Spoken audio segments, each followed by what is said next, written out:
My first job was working in a small meat market. It was in West Newton.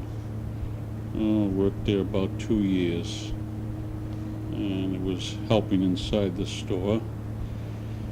Work day was approximately 8-10 hours a day, and the salary at that time was $12 a week, and that's going back about 1937, when we were around there. It was located here in West Newton, Washington Street. I don't know, about just above the store here. It was a small independent meat market. It was called Nino's Market. It was just me and the owner, no supervisors. Neighborhood, I lived in back of the store here on Border Street. That's where I was born. It was a 4-family house. Most of the neighbors were of Italian descent and lived in the same house for approximately 30-35 years. Family lived in the same house. And that neighborhood, same thing, approximately 35-40 years. Okay? Some of the time they spoke a little Italian, not much. Most of it was English. Newspapers are in the native language, English. Often talk to neighbors, yes. Plenty of times.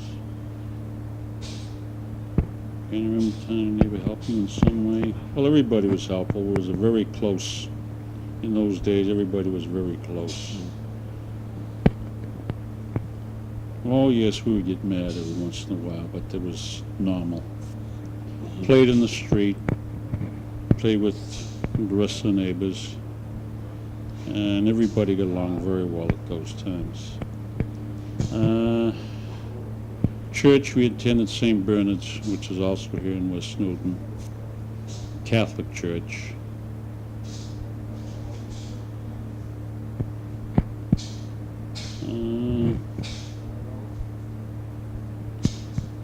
The pastor,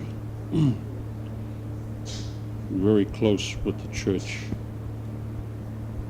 Religious holidays, we celebrate all the religious holidays. Oh yeah.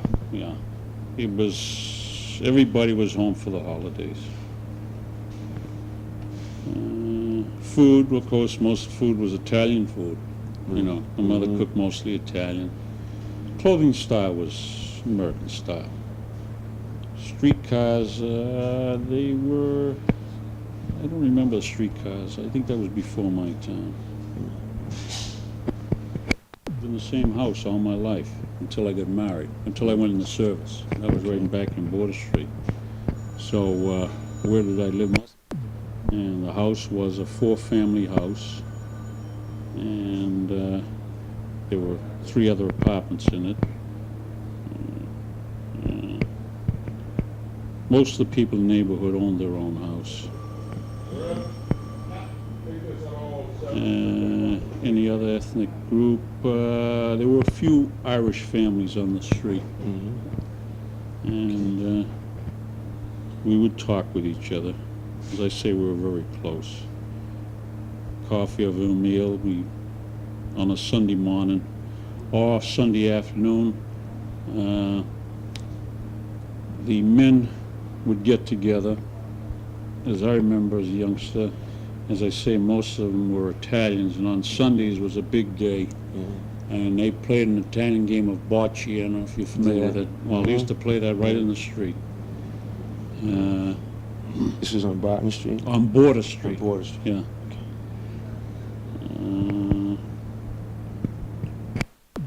Okay, what kind of stores are they mostly? They were mostly small, independent stores. And they were also, you're going back in the late 30s and 40s, there were also peddlers that used to come around and peddle from the trucks in those days. Used to sell food and stuff from the trucks. and used to buy live chickens and so forth from these men. Oh, that's Very unusual. very And interesting. yeah, poultry would be alive when you bought it, and then my father would slaughter it and cook it the same day. They sold mostly vegetables. You know, it would be vegetables, not you wouldn't buy any canned food from them or bread. Bread, we had a bakery. The bread man used to come by every other day, fresh baked Italian bread, and that would be every other day. I remember that. Everything was done through the church. There were no clubs. We didn't belong to any clubs, local clubs or anything like that. Most of it was church affairs. And brothers and sisters still live in Newton.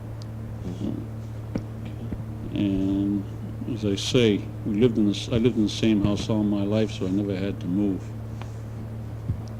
I'm right away. Do you remember that? Well, the big change was after the war. Most of them, the neighbors had moved away when I came back from the service. My family had moved around the corner up on Webster Street, so we moved off the street. And the neighborhood changed quite a bit. And the big change, of course, came when the Mass Turnpike came through here. That was a big radical change. It broke up a lot of the neighborhoods. A lot of the stores had to move out. And the drugstores, a couple of drugstores had to move. And that was the biggest change after the war and when the Mass Turnpike came through here. How did that? All against it. They were all against it for that reason. Took away churches and the stores and things like that. And a lot of them figured this was, of all the routes they picked, this I think was the worst one. They had one other choice, which would have been to follow the Charles River, Right. which would have, wouldn't have taken away so Around the much neighborhood. valuable property. Would have went around, the area wouldn't have been affected as much as it was when they took this here. Yeah, definitely, yeah. Well, like I say, when I first started working in a small grocery store, then I went into the service, and when I came out of the service, I started working here. And this is about the only job I've ever had. So I've been here approximately 35 years. I was in the Air Force, radio work in the Air Force. We were attached, we were in the Air Force, and it was radio work. It was what they call direct, it was what the radar is today. Right. That's, in those days, it was mostly radio work. It was what they call direction finder.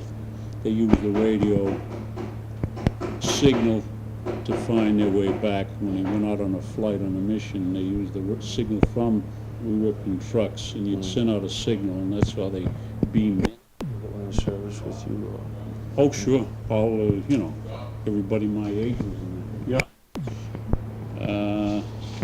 About 2 years after, it was more than that. My other service in 44, 45. I got married in 1950. Local girl. She lived in Newton also. And raised a family of 4 boys. They all graduated from Newton schools. The oldest boy graduated from Bentley.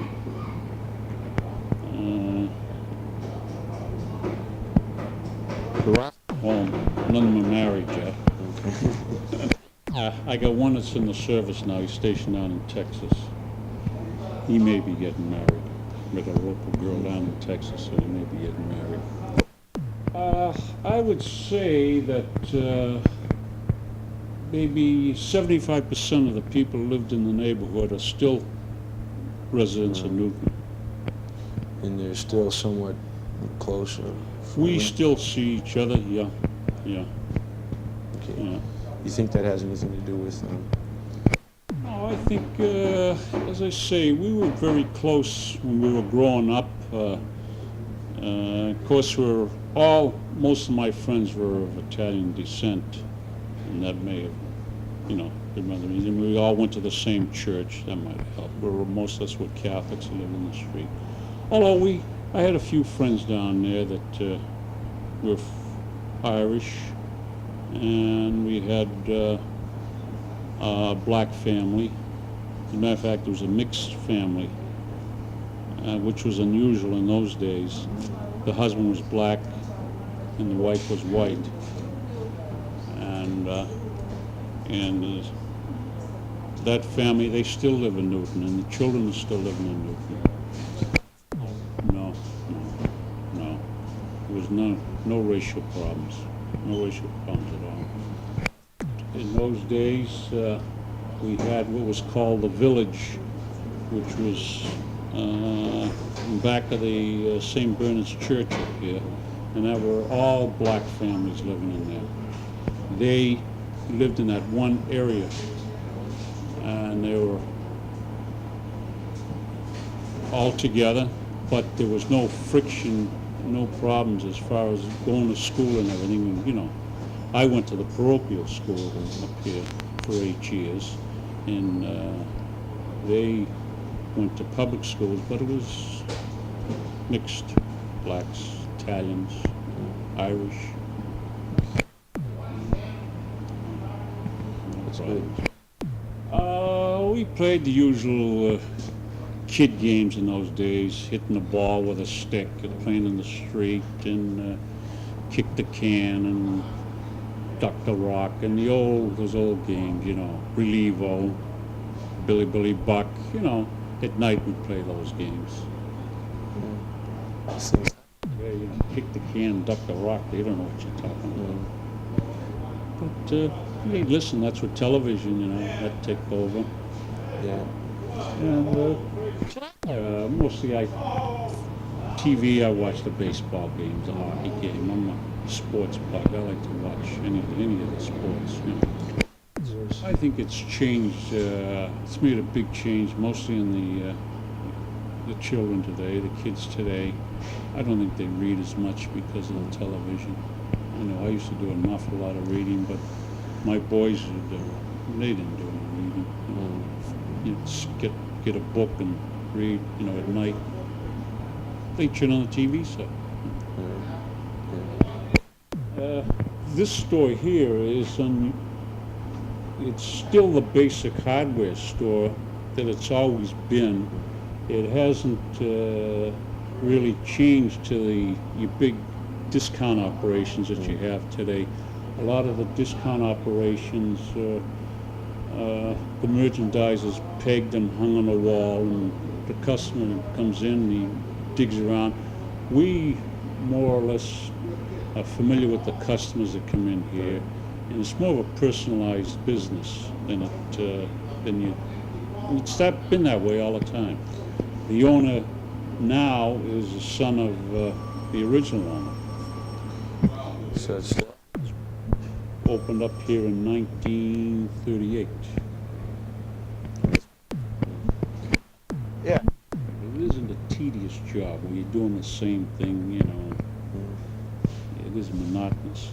And there's always business like this, there's new products come in, and it's changes, new items.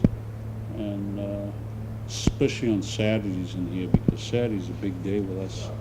Well, I really never came too much involved in politics. I voted when it was time to vote, but I didn't get involved in any political organizations. I didn't campaign for anybody. I did my civic duty. I voted when you were supposed to vote, things like that. I didn't get too much involved. The biggest change, like I say, in the whole city, and I think it hurt the city in a way, was when the Mass Turnpike came through here. That made a big change in the whole city. Divided the city, changed the traffic, parking became a problem, It affected the store here business-wise because of the parking. It took away, there was a big parking space right across the street over there. I would say it's part of the Pikes had something to do with it, and I think changing of the neighborhood, people are always moving out, and I think it has changed. It isn't, I don't think people are as friendly as they used to be. I live on my street that I live up in Newton Highlands. I don't think I could tell you the name of the people that live down in the end of the street. My next door neighbor I'm friendly with, and on either side of me, we talk and so forth. But when I lived down back here in Border Street, everybody knew everybody, you know. I mean, you were in everybody's house, and it was just one big happy family. But, you know, can't, that's what happens, things change. I think it's the times, you know, the way people live today. Everything is in a hurry, everybody's rushing, nobody's got time to talk, you know. The only time of the blizzard of when we had the big blizzard, well, that was one of the few times that, you know, everybody was out in the street, and you had to walk down to the store, and you met people, and you talked to people, you know. It was just like the old days, and everybody said, you know, how come we don't do this more often, you know? I realized what it was, you know, like my boys, they, you know, I lived on, like I say, on Border Street. The neighborhood was kind of tough. When I say tough, I don't mean physical, I mean the location. Across the street was CF80's coal yard. It was took the whole one side of the street. And all day long there were coal trucks and coal chutes and dust, and you talk about ecology, you know. And we lived right across the street. Freight trains used to come on about 6, 7 o'clock in the morning. There used to be a big trestle there. They used to have to bring probably a string of coal cars. They used to back up that trestle, and then they used to empty the coal in bins. And then the coal trucks used to back underneath, and then that coal used to come down in the bins. My grandfather worked for that company. That was an old company, CF80. Yeah. Oh yeah, it was coal. Our side of the house had central heat on the first and second floor. The third floor we had a coal stove. We had 3 floors, and we had a bedroom on the 3rd floor, and that had one of the old-fashioned pot-belly stoves. And the other families did not have central heat. You just had the one stove in the kitchen that supplied heat for the whole house. It started off as coal, and then later on they used oil burners in the stove, and you used oil heat. But originally it was coal. And we were fortunate, we had a bathroom with a tub, but the other families used to take the bath in the big old galvanized tubs. You didn't want things to be, I wouldn't want things to be like that today, you know. Just changed for the good. It's anybody's mind. I mean, you know, nobody said anything about it. I suppose if people talked about it, or, you know, if they said, hey, look, that dust is going to get in your lungs, it's going to give you cancer or shorten your life. Even then, I don't think they would have done much about it, because half the people in the street worked in that coal yard. So, you know, they'd be out of a job if they shut the coal yard down. Well, Edward Hennessy was one of my neighbors on Christina Street, and he used to teach at BC part-time, and when he was in Chief Justice. pay. His wife used to babysit for us. And now I think he lives in Needham. Yeah, I know, he lives in Needham. He lives in Needham. He moved out of the neighborhood probably 10 or 15 years ago. I think that probably was the case. They got better jobs, and you know, their income increased, and they were able to better themselves by moving out of the neighborhood. Not so much to better themselves, but to you know, the money was there, and they were able to buy a better house and a better neighborhood, so they moved.